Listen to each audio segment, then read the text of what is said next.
Wood part construction development. Let's continue our story on construction. Now, we will move on to the woodworking of structures. In this module, I am just recalling the diagram of what we have done so far, that is, we have already constructed the metal structures.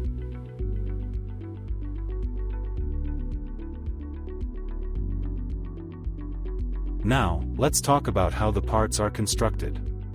Which are original and which are not. You can't standardize them, you just have to construct them according to the location, the way they stand in the context of the skeleton itself, and that's the important part. And then we'll go step by step through how the standard blocks are constructed, how they are arranged with the existing context, so I'm going to move on to a demonstration of how the construction of these parts is carried out, and at the same time, we're going to talk about the application of materials to our construction.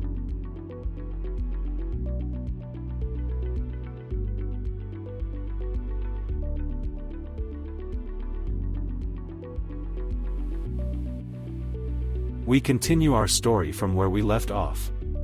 This is for the generation of the metal structure, and now let us take these bodies, which we do not need, and continue with our work. First, we will construct the bodies that represent the decorative glass structure at the front. This is what the dress-up team will be used for. And just for convenience, let's turn the other way and say that for this skeletal body, we give a plane that will be made according to the given face and inward face, and we choose the parameter that we're going to use to produce that plane in a way that comes from a higher skeletal level. So now the body of the panel is made, and now the glass needs to be made. For this glass, we choose a different plane, and now only the plane will be made outwards. And so we choose another parameter, which is, it says how thick the glass will be. Now we need the tabletop. For the tabletop, we specify this surface of this body.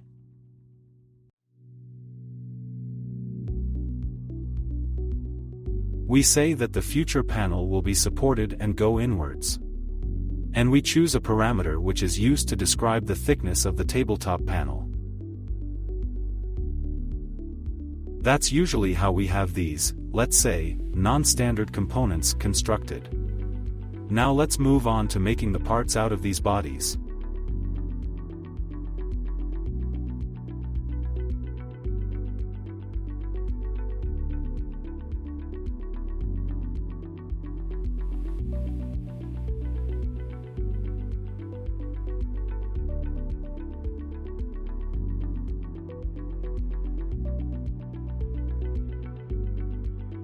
Let us rename these bodies with the future names of the parts. In order to make parts, we simply label these bodies. And use the Make Components command. We say that we will place them in the tree structures under this name. And let's put these parts in the place where block 2 of the subdivision of structures is. Here we have the parts that we have designed. Before we continue, I want to go to the Woodwork for Inventor section, and I'll run the Woodwork for Inventor report generator before we continue.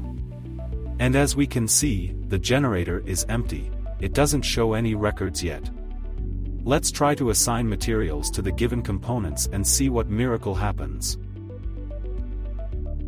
Let's say we assign a laminated panel to the tabletop. Then let's take a different material, that is, a plain panel. And let's assign it to this support plane. Let's add fiberglass to the material of the carving plate and to the glass.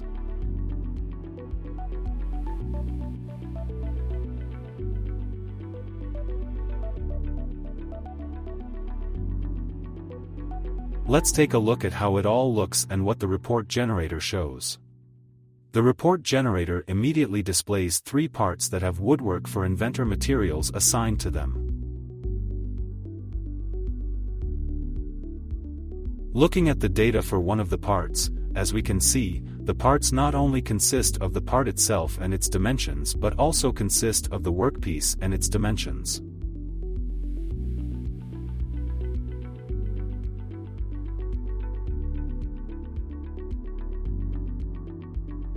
Let us now assign a coating to the tabletop part. Let our coating be 2 mm. And we immerse our coating in the model of the workpiece.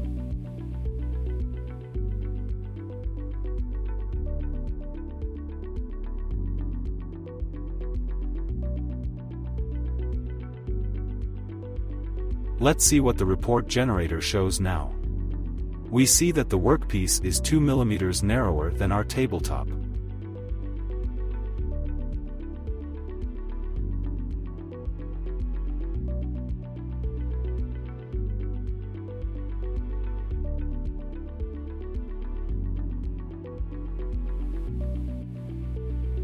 What if we technologically need to assign additional overlaps?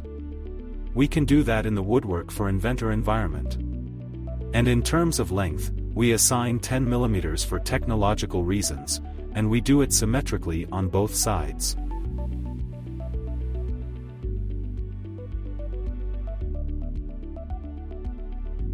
Let's see what the report shows. We can see that adding 10 mm on both sides increases the length of the workpiece by 20 mm.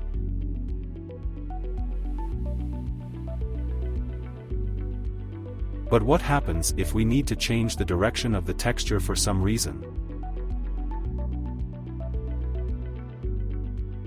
Align the texture to the edge.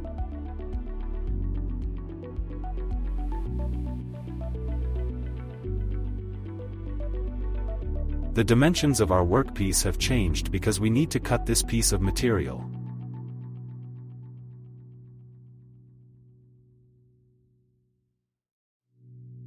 And we can see this also in the report we generate.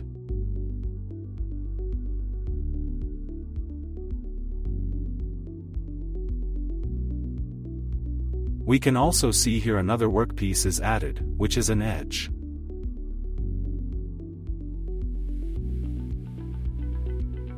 Well, let's say we don't need this. We can restore the former texture direction to this part.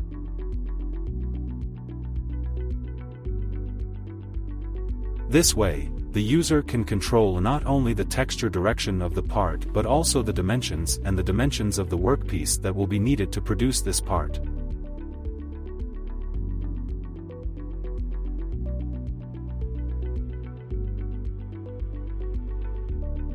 Another important aspect of working with materials is when there are complex products and certain panels that cannot be bought.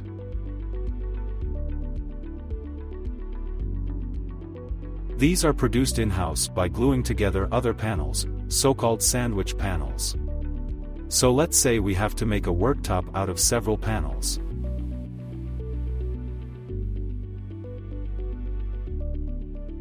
The Woodwork for Inventor environment provides functionality that allows you to simply create the required material configurations on the spot.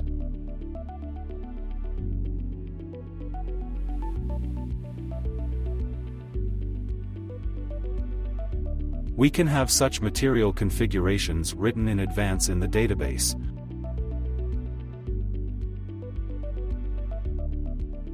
But we can also quickly create a new material for this panel.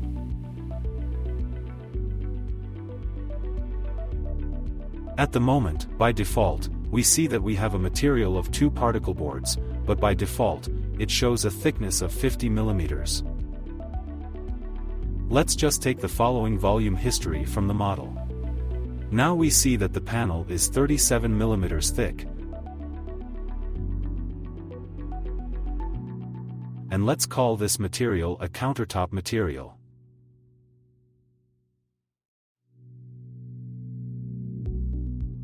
With this material, we will add a top layer to it.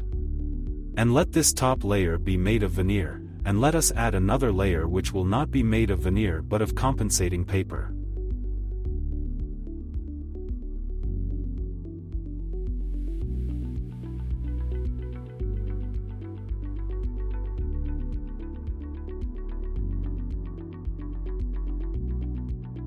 As we can see, the constructor itself, based on the available area, the available thickness of the panel, calculates all the layers, the thicknesses, and we will assign this material.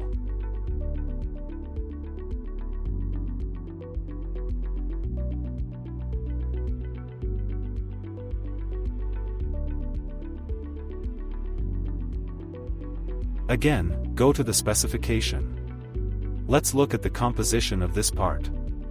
We will see that this part has a layer, which consists of a veneer and 2 MDF panels and a backing paper underneath. That way, we can be sure that these materials are accounted for in all the reports.